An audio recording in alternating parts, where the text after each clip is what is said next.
आपको इसलिए बुलाया जाता है कि ताकि आप इसको इतना सीरियसली नहीं लेते, क्योंकि आप इस मार्ग से परिचित नहीं हो। आपको यहाँ बुलाया इसलिए जाता है क्योंकि आपको वहाँ अपने घर से जब चलते हो तो एक हफ्ता पहले आप परमात्मा के दरबार में पहुँचने के लिए चिंतित हो जाते हो।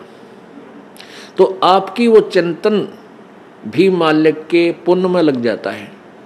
कोई कार्य को आगे पीछे करते हो, किसी से छुट्टी लेते हो, घर वालों को मीठा बोलते हो कि मैंने जाना है, कहीं ये ना कर दे, और फिर आप वहाँ से यहाँ तक आते हो। नंबर एक तो आपको धनी बनाना है, राम नाम का, भक्ति का धनी बनाना है।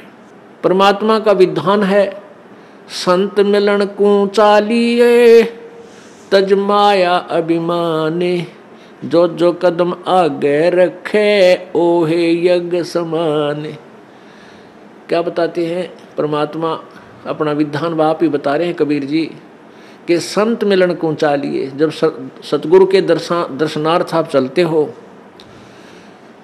अभिमान तज माया अभिमान, किसी प्रकार का भी आप में अभिमान नहीं होना चाहिए, ना धन का हो, ना पद और पोस्ट का हो, किसी प्रकार का नहीं हो। जैसे एक रोगी व्यक्ति जिसको पता लग गया कि तेरी जान जाने वाली है और वो डॉक्टर के पास जाता है, चाहे वो कितना बड़ा अधिकारी है और कितना पैसे वाला है, वहाँ वो अपनी उस पोस्ट और पैसे को नहीं आगे रखता, उसका दिखावा नहीं करता, अपनी जान बचाना चाहता है। डॉक्टर जहाँ कहता वहीं लेट जाता है, कपड़े उतारने को कहता तुरंत उतार देता है, कोई रिपोर्ट करवाने के लिए संकेत करता है, लिख कर देता है, तुरंत उठ कर चला जाता है। तो पुण्यात्मा सच्चे दरबार में जब भगत आवे, उसका दृष्टिकोण, उसका उद्देश्य, उसका भाव ऐसा होना चाहिए जैसे सीरियस रोगी, सीरियस पेशेंट और हॉस्पिटल में जाता है, उसमें कोई नखरा नहीं होता। ऐसे जब आप सच्चे दरबार में आओगे,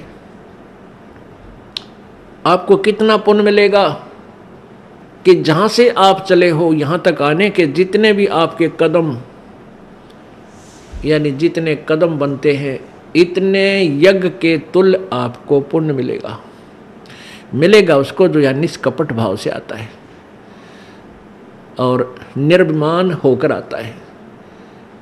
जैसे रोगी जाता है हॉस्पिटल में, तो यहाँ आपको बुलाने का उद्देश्य ये है, नंबर एक तो आप धनी हो जाओगे, पुण्य बढ़ेंगे आपके, और जो पैसा आपका खर्च होता है यहाँ किराए पे आने जाने में, ये भी आपके पुण्य में लिखा जाएगा, आपके धर्म में लिखा जाता है, ये पुण्य हो रहा आपका। तो जितना भी आप यहाँ परमात्मा के चरणों में आओगे, आपका पुण्य बढ़ेगा। फिर आप यहाँ पर 5 यज्ञ होती हैं। एक यज्ञ है धर्म की, या भंडारा चला है भगवान का दिन रात फ्री ऑफ कॉस्ट परमात्मा की तरफ से। यहाँ जो आप आते हो 10 रुपये, 50 रुपये, 100 रुपये जैसे भी दान पात्र में डालते हो, उसका फिर सामूहिक रूप से भंडारा होता है, कहीं आश्रम का विस्तार होता है, कोई पंखा आता है, कितने दरी बिछाण की मैट लाते हैं, लैट्रिन बाथरूम बनाए जाते हैं, कमरे बनाए जाते हैं, शेड लगाया जाता है। तो ये आपके पैसे इसका पुण्य हुआ और यहाँ आने वाली दुखी आत्माओं को चैन हुआ। अब कितने कैसे संसार से निकल कर आते हो आप, ट्रेन में आते हो, जेब कतरे साथ बैठे रे मन माने किरा के कर जा। घर से निकलते हो, कोई ठगी है, कोई चोर है, कोई किस तरह का है।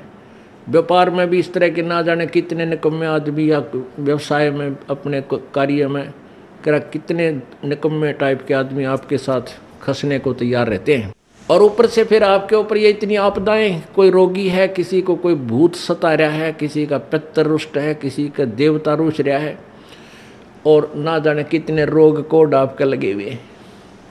और वो प्राणी यहाँ आता है, उसको आते ही गर्म पानी मिला है नहाने के लिए, गरम गरम चाय तैयार मिला है, अपना बैटरी सी चार्ज हो जाते है इसकी, और फिर बिछे बिछाए मैट मिले, रजाई मिले भगवान के बच्चों को, और फिर आपको यहाँ अमृत ज्ञान सुनाया जाता है रात्रि के समय, सर्दी का मौसम, ये दिसंबर और जनवरी का महीना, इसमें ओढ़ कर रजाई शाम के समय और बैठे मालिक का ज्ञान सुने, परमात्मा का प्रसाद छक के, और अपना कितनी आत्मा प्रसन्न होती है। आधा दुख तो यही बोल लेता प्राणी। तो यहाँ पर कौन आता है?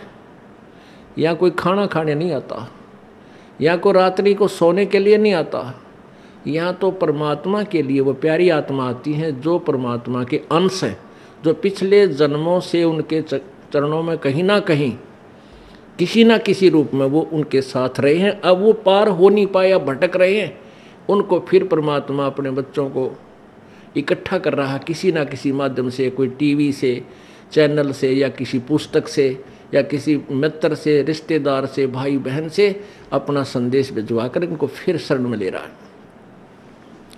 तो ऐसी प्यारी आत्मा जो परमात्मा के बच्चे यहाँ आते हैं, और इनके लिए जो सेवा होती है ये धर्म यज्ञ है।